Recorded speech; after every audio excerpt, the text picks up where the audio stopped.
in order for any of this to make sense, I have to show you this footage. And this has not been shown ever before. This is a world first. I mean, up until now, that's the other thing, we're sitting there this day and the only thing you've ever seen are these blurry images from someone's cell phone from 100 meters away of the uncontacted tribes. And we're sitting there with, 800 millimeters with a 2x teleconverter and, R5s. And so this is, as we're looking through the farms, anticipating the tribe coming. I'll put a little bit of volume so you can hear it. And then you can see this is the moment. This is us running when they're out. They're coming down the beach. Yeah. We're just... Oh, wow. Yeah. Oh, wow. You see how many thousands of butterflies. But look at the way they move. Look at the way they point. Look at him with his bow. Wow.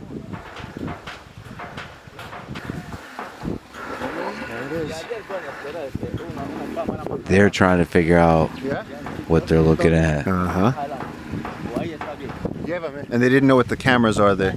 So this was the guys looking out the back. So he's going, there's something back here. He could hear the women in the farm. And I'm looking in every direction because I'm going, which way is the arrow coming from? But see, he has his shotgun. This is just like a farm shotgun. Even if he shot it, you have to use a stick to bang out the shell. But see, as they come closer, they start laying down their... See, he's laying down his bow and arrow. They understand. No mole. So these are warriors, and the way they were at first moving, it really looked like they're ready for violence. And now they're all standing in a relaxed... Yeah. And smiling? Are they smiling? Smiles come at some point. I would say that one of these guys seemed like in a leadership position. He did most of the talking. What's with the different hand gestures? The holding your hand up to the face. All of this means something. All of this means something. Some had red smeared on their faces. Some had yellow. Did you have a sense of hierarchy at all? Like the boss? Again, there was just these two dominant guys, and like this guy and one other guy who looked almost like him, like his brother. Yeah. A lot of gesturing. Wow.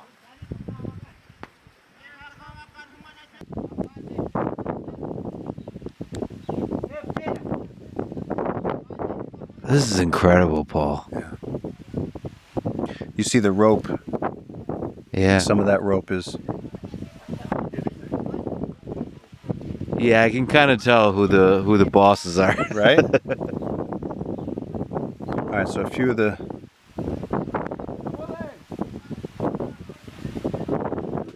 But see, even that, as he's pointing, we're going, what are you pointing at?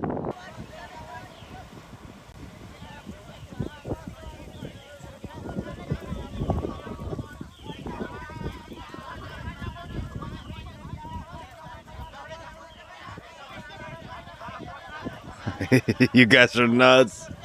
You guys are nuts. Oh. You see as though they're rushing in, there's this desperation. They're hungry. Is that in the water? Is that Rommel in the water? In this particular video, it's a guy named Liner. But like, see these guys, they're fighting over it. It's not that we're all going to share it later. It's, I get mine, you get yours. And so what does that mean? Yeah. But here they're in peaceful mode. For sure. Now, after we'd given them several boatloads of bananas, things did calm down. Mm-hmm. Rommel said to them, look, we've given you what we can give you. We gave you sugarcane. We gave you boatloads of plantains. And so then there came a time where things were a little more relaxed. They were walking around. At one point we had a great moment where we'd given them the plantains, we'd given them the bananas, and he'd said, look, that's it. He said, we've given you what you asked for. You asked for bananas. We don't cut the trees here. All of us here are not tree cutters. We're indigenous people, and he couldn't explain who the hell we were, but they were like, we don't cut the trees. We're not the loggers. And they're like, okay. So then at some point, Ignacio went out and started, he'd go like this and they'd go like this. And, he danced a little bit, they danced a little bit. And then there was this very human moment of just sort of joking. So even Ignacio warmed up. Once he realized it didn't seem like anyone was going to die that day, things did calm down. It was a false sense of security. Here, I'll show you. There's a couple more things that are relevant here, though. Yeah, this is just them interacting with the boat. This is truly incredible, man. But then they don't have boats. They don't have stone tools. They don't. Imagine if you showed them ice. You know, they wouldn't. This is historic. I mean, you hear Percy Fawcett encountering the tribes. We've heard of anecdotal accounts of the tribes. This is the first time that the tribes have been filmed, that we can hear their voices, that there's a documented interaction happening. I mean, now, look how comfortable he's getting. He's so close. They asked him for his shirt. He gave his shirt. They asked him for his pants. He gave his pants. He was in his underwear. Yep. You see the shirt that's over his shoulder. Ignacio took off his Jungle Keeper shirt and threw it to the anthropologist, and then the anthropologist walked it off and threw it to them. So over the shoulder of that uncontacted naked warrior is a Jungle Keeper shirt with the logo showing. So they're like their second shirt. You just upgraded that guy's status in the tribe. He's gonna be the new boss with that shirt. He's got a dope ass polo. Yeah. You know? He didn't even have to order it. But yeah, this is in like the aftermath when things were calm.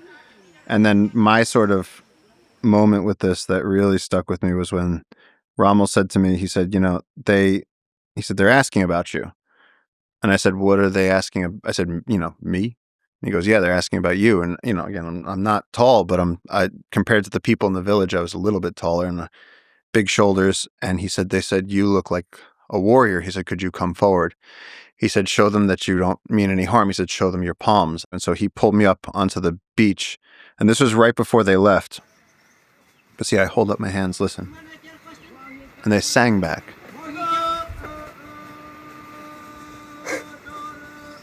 Está cantando. They're singing. They raise their hands, I raise my hands. Wow. Voy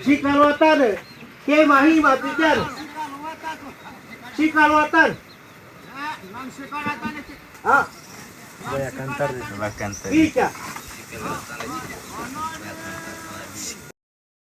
And then we were left with watching them walk off the beach into the jungle with everything that we'd given them. And they were gone. And so we went downriver the next day, and the community said to us, okay, now you understand this is real. This is terrifying. You felt that fear. You have a duty, if you're going to protect this river, to protect us from them and to help us figure out what future they want. If they want to come to us, if they want to learn farming, whatever it is, that's fine. But they were like, we need protection from you guys. And then in this video in the beginning, I'm sort of narrating to the camera and walking around right as they're coming up the beach. But you see this guy right there in the blue shirt. Mm-hmm. That's George.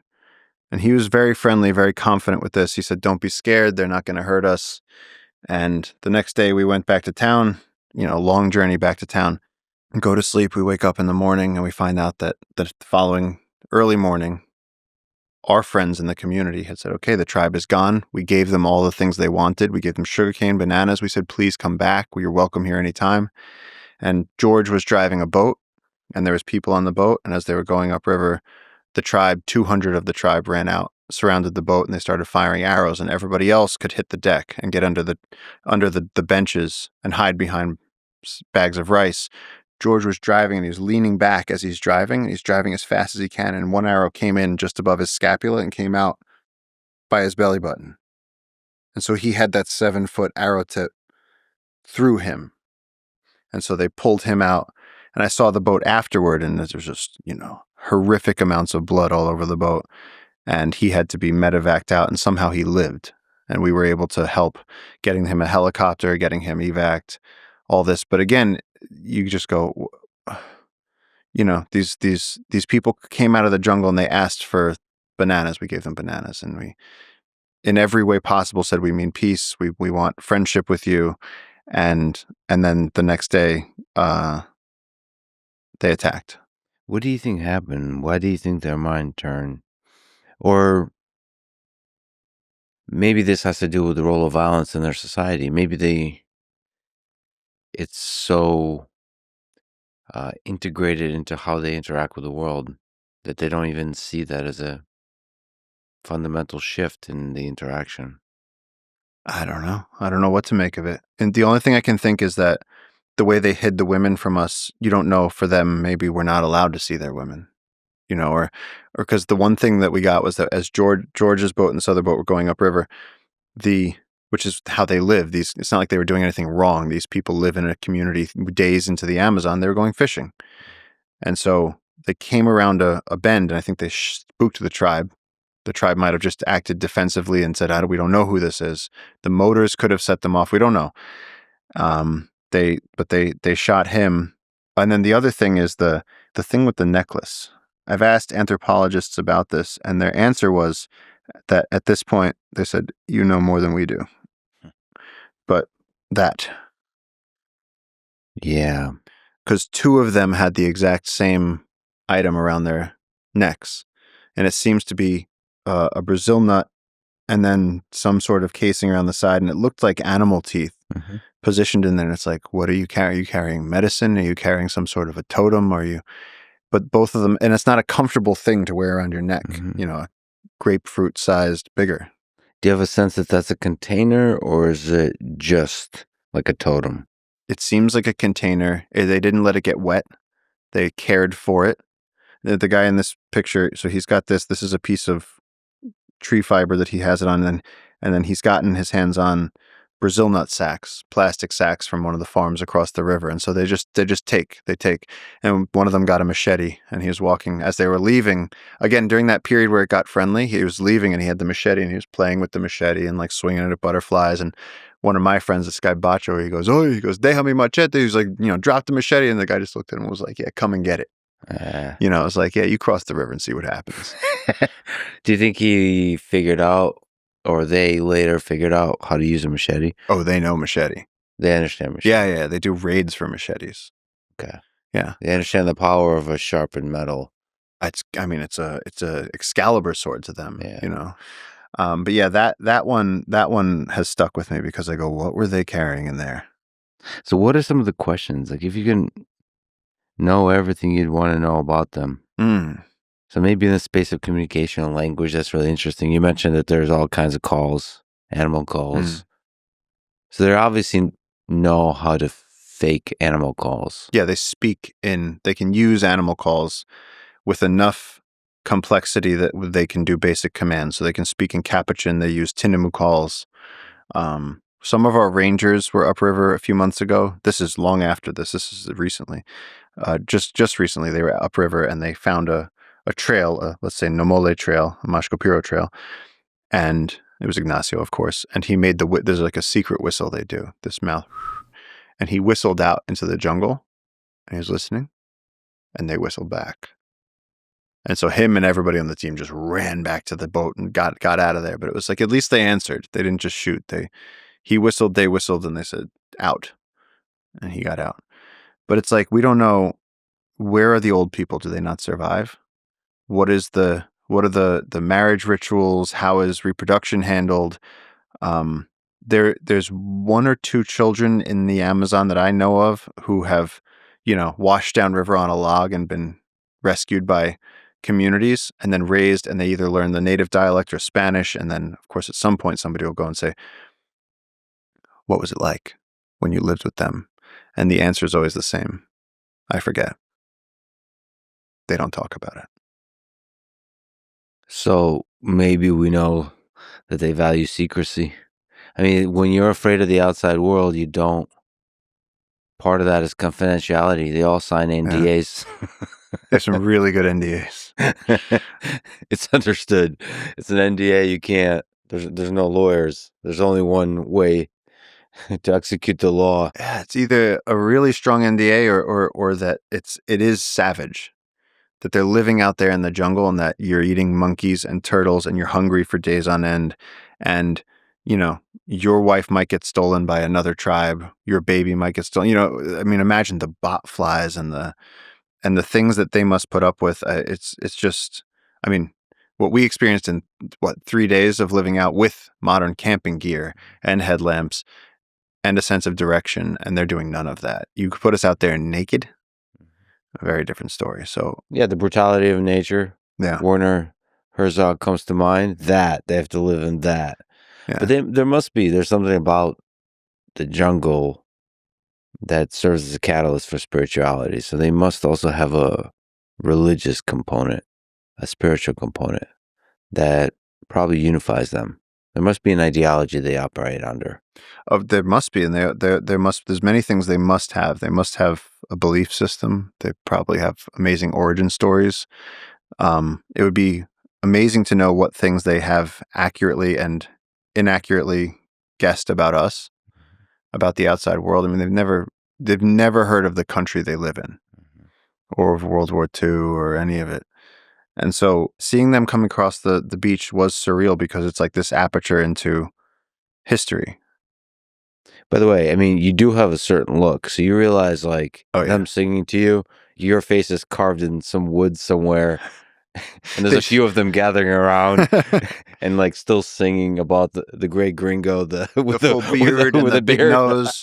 They probably drew this, like, he's got hair all over his face and a huge nose, and they tell their children. And it could be anything. You could be like, to the children, they say, this is the monster you should be afraid of, or this could be the most beautiful encapsulation of the outside world, and it could be everything in between. You don't get to control the myths. You don't get to control the myths. Yeah, God only knows, but I mean, it's so interesting. So now in that 130,000 acres that we have, we know, and this is what we sort of have to come out of the closet with this. Like, we are now protecting these people, and the only way to do that is to make sure that they're not contacted, let alone that they don't get machine guns shot at them by the narcos, or that crazy, hippie gringos don't go down there thinking they're gonna, join the coolest commune on earth.